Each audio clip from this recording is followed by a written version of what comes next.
समस्या पैदा हो जाए। अरे भैया जाके फोटो लो सर। दीदी की ना हो तो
सभी दर्शकों को जय श्री राम, वंदे मातरम।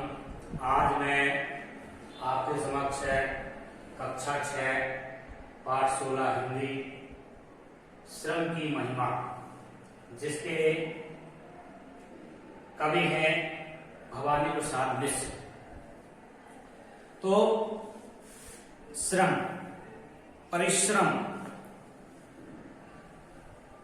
तो भवानी प्रसाद मिश्र जी कहते हैं, तुम कागज पर लिखते हो वह सड़क झाड़ता है।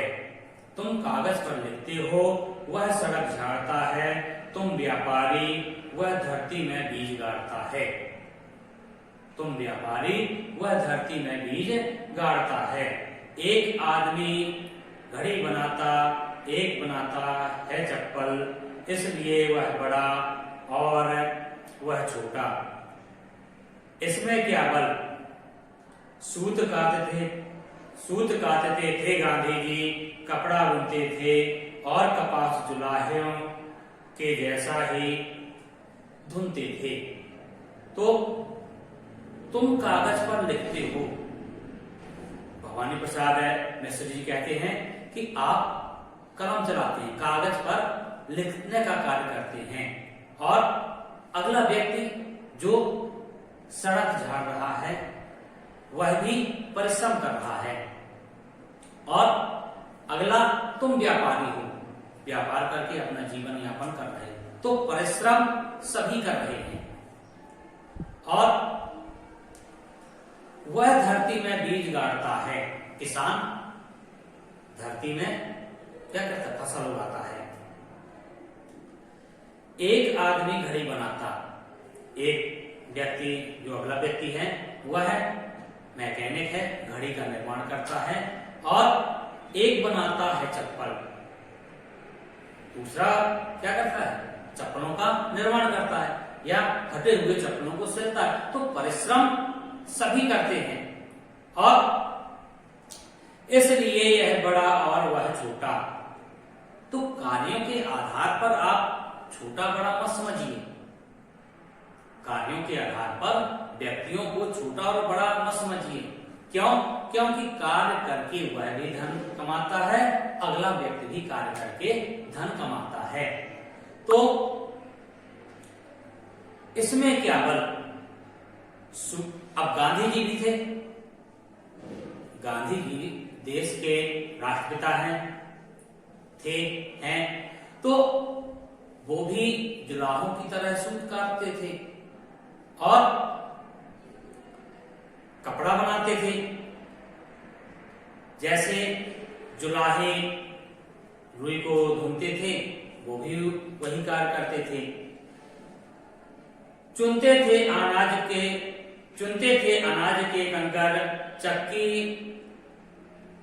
घिसते थे। आश्रम में अनाज यानी आश्रम में पीसते थे। जल्द बांध लेना पुस्तक की उनको आता था।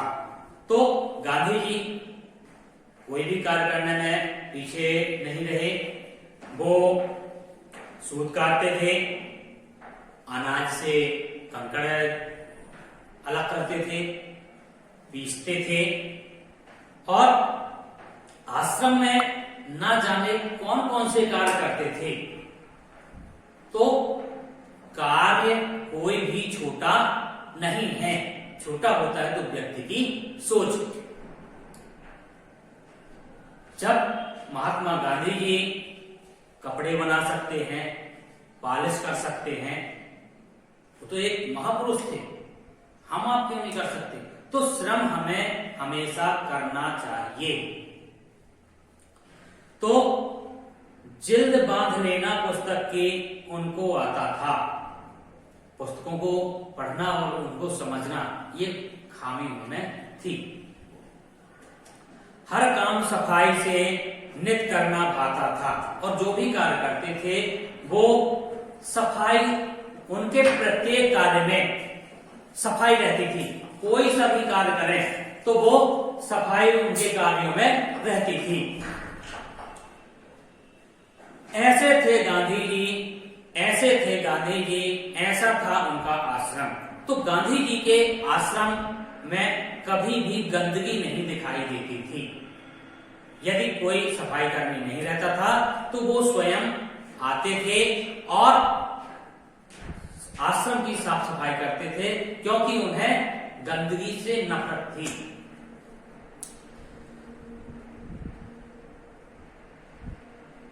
गांधी जी के लेखे पूजा के समान था श्रम। गांधी जी ने लिखा था, क्या लिखा था कि श्रम पूजा की तरह है, पूजा की तरह पवित्र है। तो एक बार उत्साहग्रस्त कोई वकील साहब जब पहुंचे मिलने, बापूजी पीस रहे थे तब। अब एक बड़ा वकील बड़े उत्साह से, वकील साहब गांधी जी से मिलने गए थे। गांधी जी का नाम बहुत सुना था, बैरिस्टर थे, तो चलो संत हैं, उनसे मिलाएं।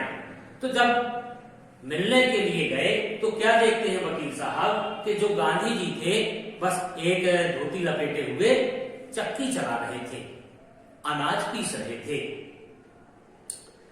तो बापूजी ने कहा बैठिए, पीसेंगे मिलकर। जब वे झिझके, गांधी जी ने कहा और खिलकर, सेवा का हर काम हमारा ईश्वर है भाई। बैठ गए वे दबसट में, पर अकल नहीं आई। तो गांधी जी ने उनको देखा, उन्होंने अपना कार्य बंद नहीं किया, वो चक्की चलाते रह गए। उन्होंने कहा, श्रीमान जी बैठिए, आप और हम मिलकर यह चक्की चलाएंगे और यह अनाज पीसेंगे।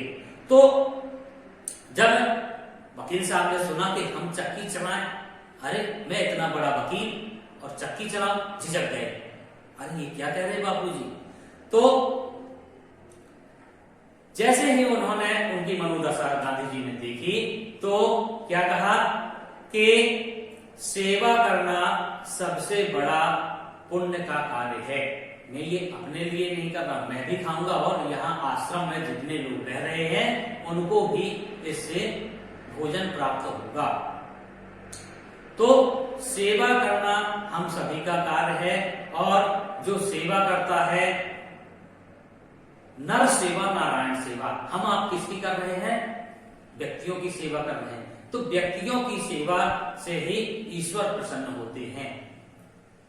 हम आप पूजा पाठ करने बैठ जाएं, 1 घंटे हिलाएं, उससे बढ़िया क्या है कि हम जरूरतमंदों की सहायता करें, उनकी सेवा करें। तो जब उन्होंने कहा, हे मेरे भाई, सबसे बड़ी पूजा हमारी ईश्वर के साथ साथ व्यक्तियों की सेवा करना है, इससे बड़ा कोई भी धर्म नहीं है। इतना समझाने के बावजूद भी उन वकील साहब के ये बात समझ में नहीं आई। तो यहाँ पर भवानी प्रसाद जी मिश्र बतला रहे हैं कि बापूजी ने भी श्रम को बहुत महत्व दिया है और कहते हैं कर्मण्येवाधिकारस्ते मा फलेषु कदाचन, हमें हमेशा कर्म करते रहना चाहिए। क्यों? क्योंकि श्रम की महिमा यदि जाननी है तो हमें सबसे पहले श्रम करना चाहिए। एक छोटी सी बात और बता दूं, जो व्यक्ति श्रम नहीं करते तो उनको रात्रि में नींद भी नहीं आती।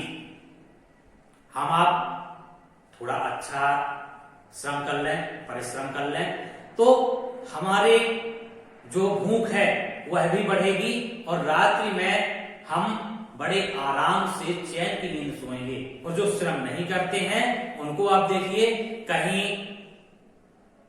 गोली खाएंगे नींद की, कहीं कोई नशा करेंगे।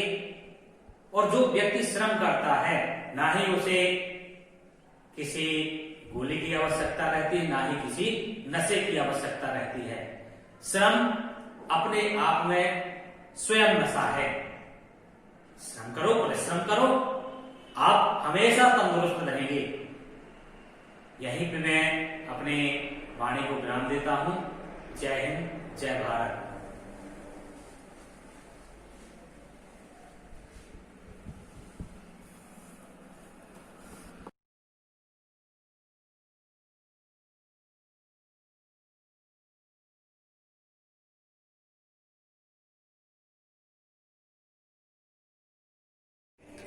आप निरंतर आगे बढ़ते रहें। यदि आपको यह वीडियो अच्छा लगा हो तो लाइक, शेयर, यदि नए हों तो सब्सक्राइब करना ना भूलें।